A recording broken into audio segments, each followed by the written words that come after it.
La MX-5, je ne sais pas si vous êtes au courant, mais pour moi c'est véritablement une voiture coup de cœur. C'est d'ailleurs mon automobile depuis maintenant presque 3 ans et demi. Le temps passe et nous avec. J'avais été convaincu d'acheter ce véhicule un petit peu sur un coup de tête suite à l'essai de la MX-5 NA de Jordan, salut Jordan, en 1,8 litre 130 chevaux, et vraiment j'ai eu un coup de cœur pour ce Toto. D'ailleurs, petit fun fact, le même jour j'ai essayé une 406 coupé qui m'a énormément déçu. Suite à ça, j'ai essayé la NB sur la chaîne, excellente la NB, la NC, mais ça faisait vraiment très longtemps que je m'impatientais de vous présenter ce que je considère, en tout cas sur le papier, comme étant la version ultime de ce que Mazda a pu faire avec son petit Roadster. Donc aujourd'hui, mes chers admophiles, je suis sincèrement heureux de pouvoir enfin vous présenter, après quelques années de retard sur les autres présentations, cette magnifique Mazda MX-5 NED. En plus, le beau rouge Mazda, ça j'y tenais, en 2 litres 160 chevaux de 2015. J'espère que ça va tarter.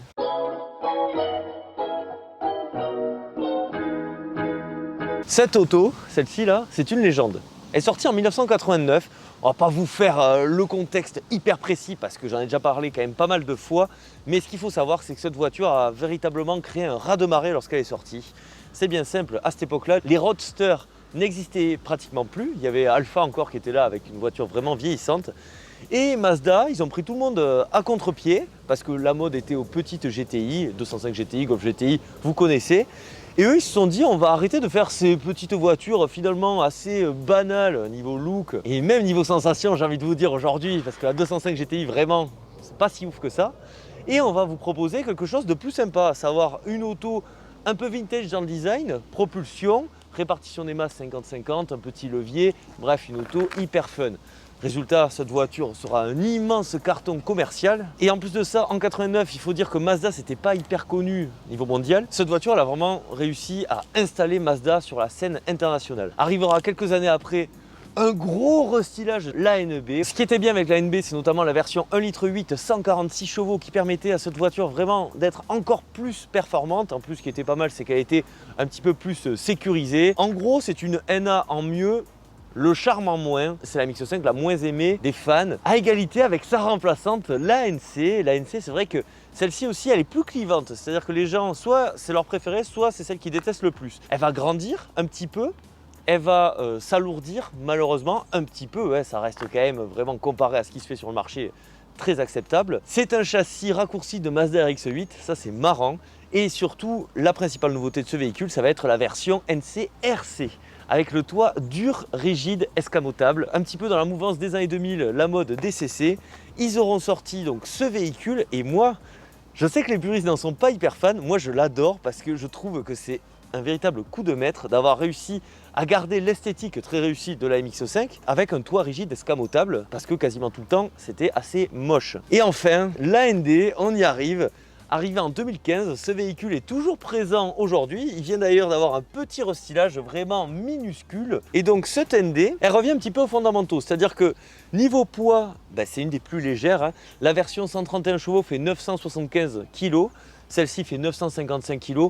Autant vous dire que là, vraiment, c'est un petit retour aux sources. Ce qui est très marrant, c'est que c'est la plus petite DMX5 de toutes. Même celle-ci est plus grande, 3,97 m, 3,91 m. Pour beaucoup, celle-ci, c'est l'aboutissement d'une formule et je partage cet avis que je vous confirmerai en fin de vidéo. Attention, parce que des fois, on peut être surpris.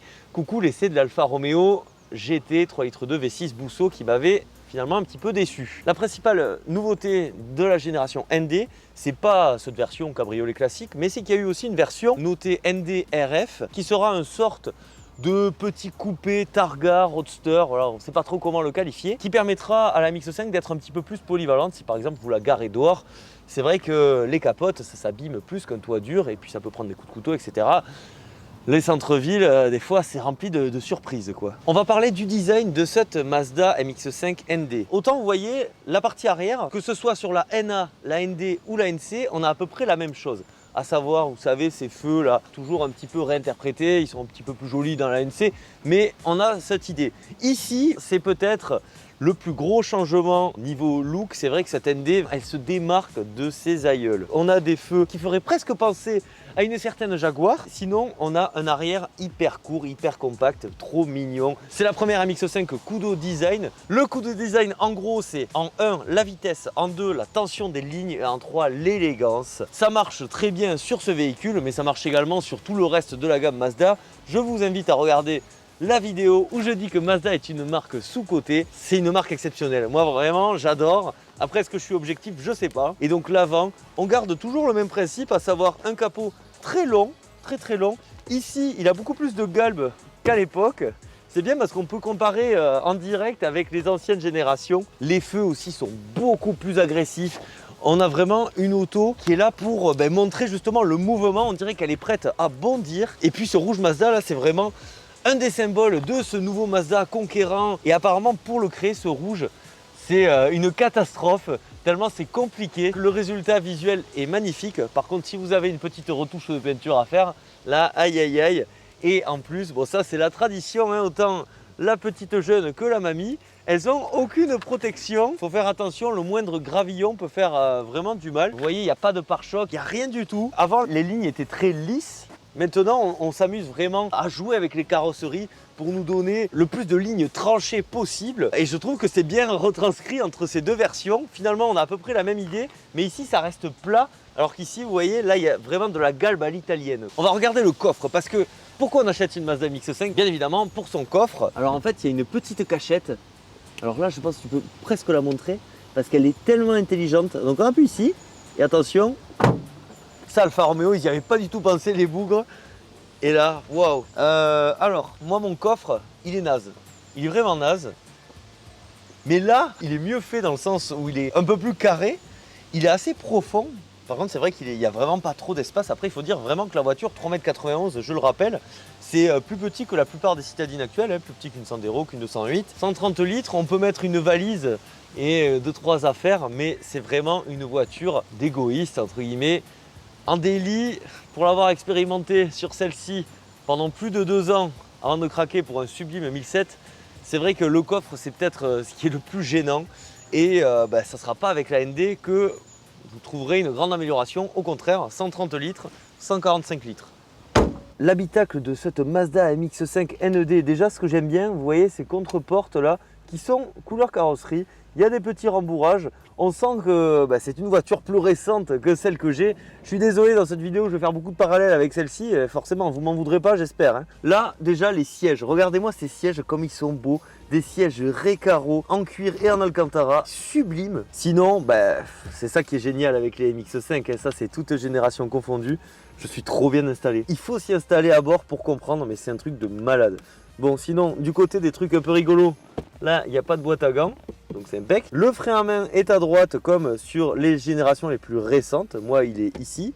Le petit levier de vitesse, boîte 6 vitesses. Et ça, sur autoroute, ça peut faire du bien parce que la première génération sur autoroute, c'est une calamité. Passer 90, 100 km/h, vous allez exploser de l'intérieur. La climatisation, ça aussi, c'est vachement sympa. Ce qui est bien, c'est qu'on a un minimum de modernité avec ce petit écran. D'ailleurs, la planche de bord ressemble beaucoup à celle de la Mazda 2 de la même époque. C'est pas mal, hein, parce que vous voyez, on a droit donc à ce qu'il faut au niveau équipement d'agrément.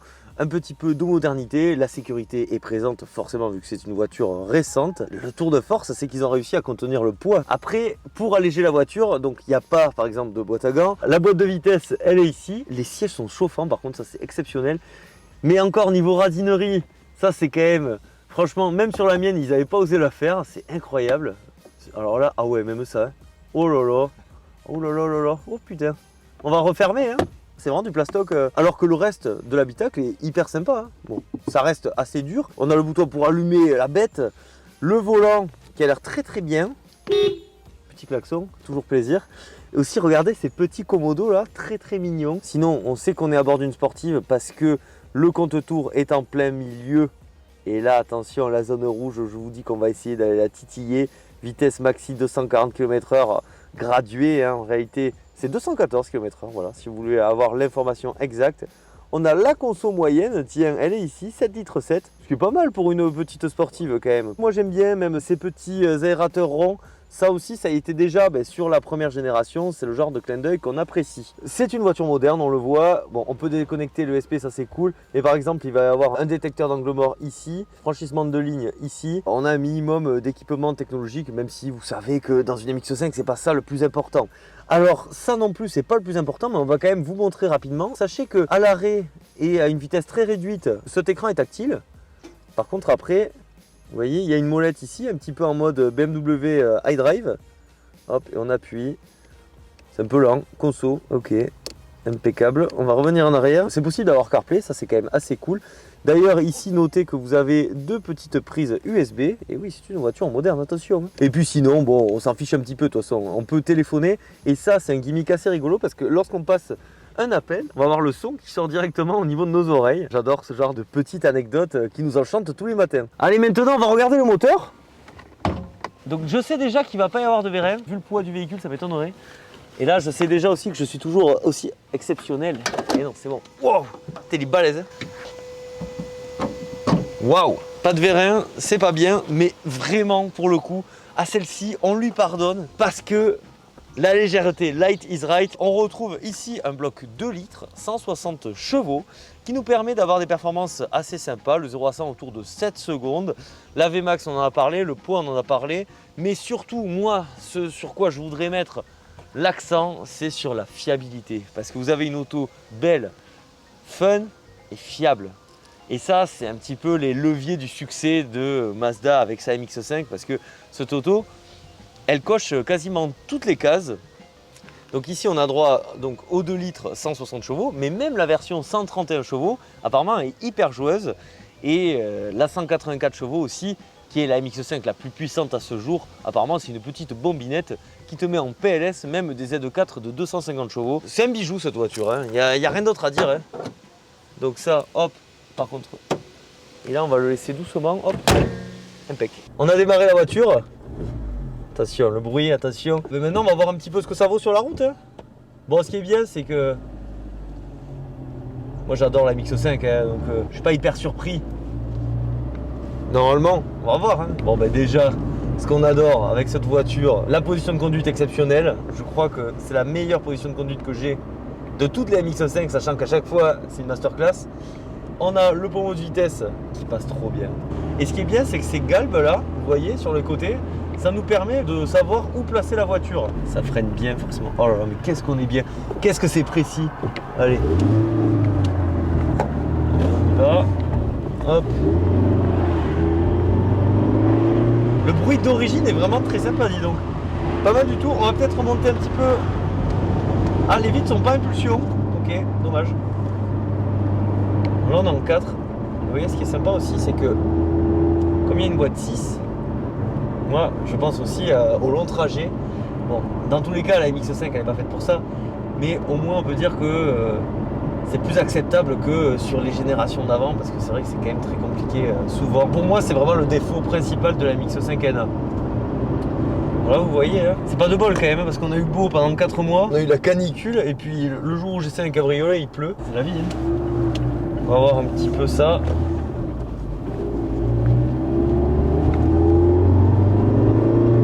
Bon, les atmophiles, maintenant, vous connaissez cette portion de la route. Oh. Oh. En fait, ce qui est trop bien, le châssis se place tellement bien. Voiture, on va freiner. C'est un peu une spéciale de rallye ici, hein, mais bon. Vous savez, on a l'habitude, j'ai même passé une 4 chevaux dessus, donc là autant vous dire que c'est les doigts d'emmener. Puis la boîte de vitesse, elle est géniale en vrai. C'est très précis. La voiture, on sent que c'est une propule parce que l'avant est assez léger. C'est la quintessence de ce que Mazda pouvait faire en voiture fun, c'est-à-dire qu'ils ont vraiment gardé l'esprit de la première génération, savoir légèreté, petit moteur fun, tout ça. Ils ont amélioré le moteur, ils ont gardé l'esprit hyper léger, ils ont rajouté des éléments de sécurité modernes. Ça c'est quand même cool parce que je préférerais prendre un accident avec celle-ci qu'avec la NA. Comme d'hab, c'est une Atmo, c'est-à-dire que en dessous de 4000, bon, vous voyez, ça marche bien. Le bruit est très très sympa, mais c'est pas non plus... Voilà. Par contre après, apparemment on peut très facilement drifter. On va pas le faire, hein, mais C'est pas l'envie qui manque, hein. Ah ouais. Ah, dans les tours, c'est quelque chose. Oh là là, ouais, dans les tours. Ah ouais. Là, il suffit de tomber un rapport quoi, et là. Ouais. Bah, t'as l'impression d'être dans une voiture de sport, ouais, c'est vrai que. Et puis, vous voyez, là, tac, tac, là, c'est hyper précis. J'adore. Un scalpel. Ah, mais c'est vraiment. Franchement, avec la MX-5 quand même, ils nous ont pondu un bijou Mazda, c'est fou. Allez, je refais un petit coup là, pour le fun. Vous voyez, et là, comment ça. Oh là là.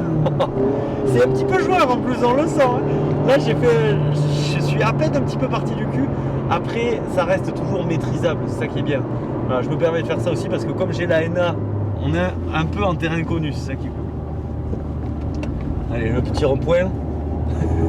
Merci au propriétaire d'ailleurs, hein, vraiment, merci à lui.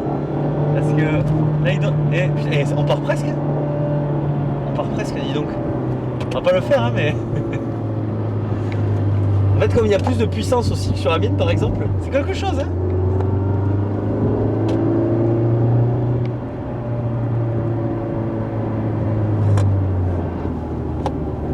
Et hop. Bon, ben, vous l'aurez compris, hein, c'est validé. J'adore cette voiture. Du coup, est-ce que je vous conseille d'acheter une Mazda MX-5 NED? Bien évidemment que oui. Et j'ai même envie d'élargir mon sujet en disant que vous pouvez acheter toutes les générations de MX-5. Il n'y a pas eu de mauvaise version à proprement parler. Si vous voulez une plus ou moins puissante, ça dépendra de votre budget, de vos envies, de ce que vous recherchez aussi. Parce qu'une 131 va se montrer peut-être plus tonique dans les tours. Alors celle-ci finalement peut s'appréhender peut-être plus en daily.